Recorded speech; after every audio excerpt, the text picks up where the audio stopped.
আর কি। আসলে আমাদের চাল্লুটা তো বেশ বড় হয়েছে, তাই না? এবার তো ওকে একটা বিয়ে দিতে হবে। আরে চাল্লুর মা, তোমাকে এটা নিয়ে বেশি ভাবতে হবে না।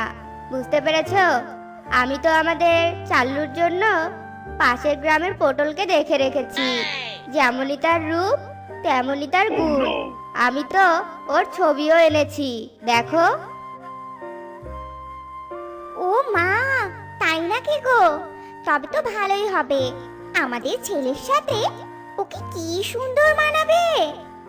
আল্লু আর শাল্লু যখন এসব কথা বলছিল তখনই সেখানে চাল্লু চলে আসে। সে কি মা বাবা, তোমরা গল্প করছো? তার রান্না বান্না কি কিছু হয়েছে? খেতে দাও তো আমাকে, আমার বড্ড খিদে পেয়েছে। আমাকে আবার বেগুনের সাথে দেখা করতে যেতে হবে। সে না হয় যাস বাবা। এই দেখ, আমরা তোর জন্য পাত্রী দেখছি। বিয়ের বয়স তো তোর হয়েই গেছে।